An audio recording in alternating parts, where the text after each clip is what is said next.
Pemirsa, sidang perkara pembunuhan berencana terhadap Brigadir Yosua memasuki babak-babak akhir. Pekan ini 4 terdakwa akan menjalani sidang dengan agenda pemeriksaan oleh hakim, sedangkan Richard Eliezer ini akan menghadapi sidang tuntutan. Apa saja poin menarik persidangan pekan lalu hingga apa yang akan dihadapi para terdakwa dalam persidangan pekan ini, kita akan ulas selengkapnya dalam babak akhir sidang Verdi Sambo CS. Kita ke grafis kita yang pertama. Di sini adalah soal poin pemeriksaan terhadap Richard Eliezer yang dilakukan pada pekan lalu atau tepatnya pada tanggal 5 Januari 2023. Di sini hakim menanyakan sejumlah hal dan poin-poinnya kami bagi menjadi 4 poin di sini, yaitu yang pertama adalah terkait dengan kronologi dan juga TKP penembakan dari Brigadir Yosua. Kronologi saat berada di Magelang kemudian hingga akhirnya sampai di rumah Duren 3 ini ditanyakan oleh hakim perihal satu persatu urutannya secara rinci. Kemudian perintah FS di rumah Saguling juga menjadi poin kedua yang didalami oleh hakim saat menanyakan kepada langsung terdakwa Richard Eliezer. Yang ketiga adalah soal pemberian uang dan juga handphone. Uang yang dijanjikan adalah sebesar 1 miliar rupiah. Kemudian terkait dengan pemberian handphone, di sini dikatakan bahwa Putri apakah benar mengetahui soal janji memberikan handphone tersebut. Dan yang terakhir adalah yang menjadi poin perhatian dari hakim adalah terkait dengan pangkat dan tugas sebagai barada, di mana dijelaskan oleh Eliezer bahwa pangkat sebagai barada adalah pangkat yang terendah, ia hanya menjalankan perintah dari atasannya dan tidak berhak untuk menganalisis dari perintah atasannya tersebut. Nah, jika kita lihat juga dari hakim kemudian ini mengkonfirmasi perihal penembakan. Ini merupakan pertanyaan yang kerap ditanya dalam persidangan Eliezer, baik saat ia menjadi saksi maupun saat ia menjadi terdakwa kemarin, yaitu perihal perintah penembakan. Kita ulang sekali lagi apa saja yang kemudian ditanyakan oleh hakim di sini. Adalah perintah saudara terdakwa Verdi Sambo saat itu bunuh, ditanyakan seperti itu, dan dijawab oleh Richard Eliezer, ya bunuh.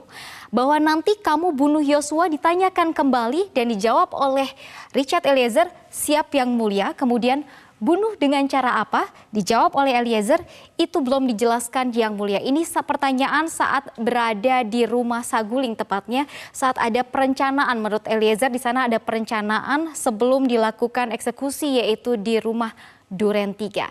Nah, sidang terdakwa Eliezer memang berjalan lebih cepat karena sejak awal Eliezer tidak mengajukan eksepsi atas dakwaan jaksa dan juga saksi maupun ahli yang dihadirkan tidaklah begitu banyak, sehingga pekan ini Eliezer akan menjalani sidang tuntutan seperti yang diagendakan oleh hakim. Kita lihat apakah benar nantinya akan tuntutan dilaksanakan pada pekan ini, karena sebelumnya ditanyakan oleh hakim kepada jaksa penuntut umum apakah visum Yosua akan dibacakan dalam sidang tuntutan nanti. Dikatakan oleh jaksa penuntut umum bahwa visum Yosua akan dianggap dibacakan dan berkasnya akan langsung diserahkan kepada hakim. Kemudian yang kedua adalah jaksa ini meminta 2 pekan untuk menyusun tuntutan.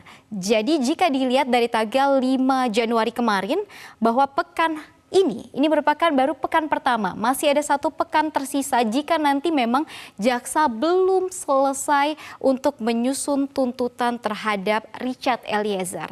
Lalu pertanyaan berikutnya adalah bagaimana dengan status justice collaborator dari Richard Eliezer? Ini sempat ditanyakan oleh pengacara dari Richard Eliezer, Roni Talapesi, dan dijawab oleh majelis hakim yaitu Wahyu Imam Santoso, ketua majelis hakim.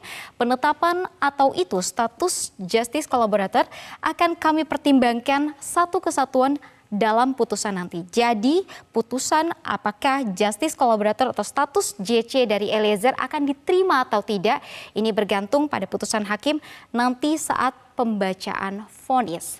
Nah, selain Eliezer, 4 terdakwa lain juga pekan lalu menjalani persidangan. Tanggal 2 Januari, Kuat Ma'ruf dan Ricky Rizal menghadirkan ahli meringankan. Berikut poin-poin menarik yang bisa kita highlight terkait dengan 2 terdakwa yang kemarin menghadirkan ahli di sini, yaitu adalah untuk Kuat Ma'ruf, ia menghadirkan ahli hukum pidana, ada Arief Setiawan.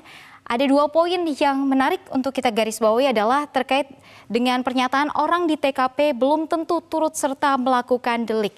Ini dikaitkan dengan kondisi Kuat Ma'ruf yang memang berada di TKP Duren 3. Namun dikatakan orang yang berada di TKP belum tentu ikut serta dalam melakukan delik perkara. Kemudian soal lie detector bukan alat bukti.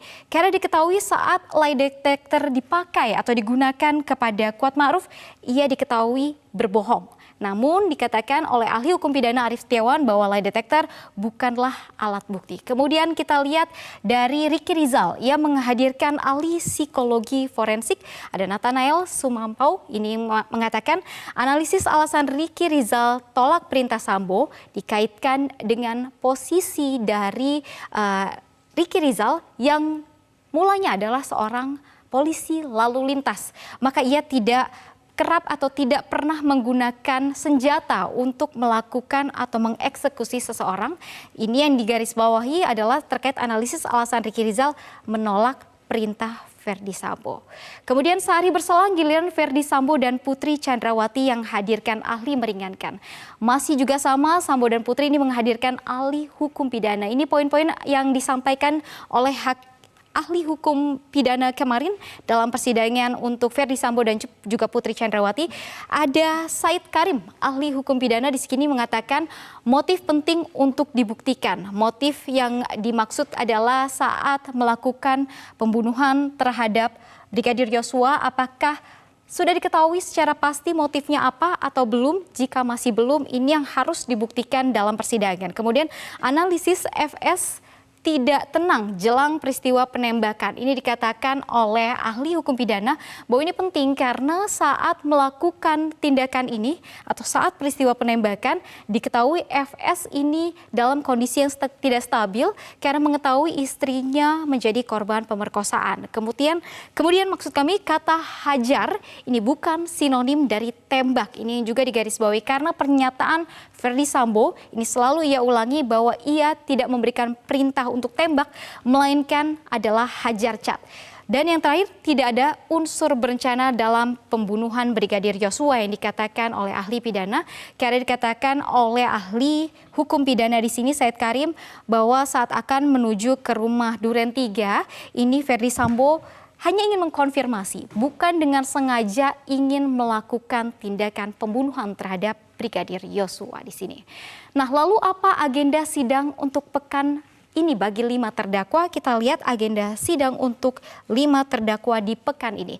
Adalah tanggal 9 Januari 2023 atau pada hari ini adalah pemeriksaan terdakwa Ricky Rizal dan juga Kuatma'ruf.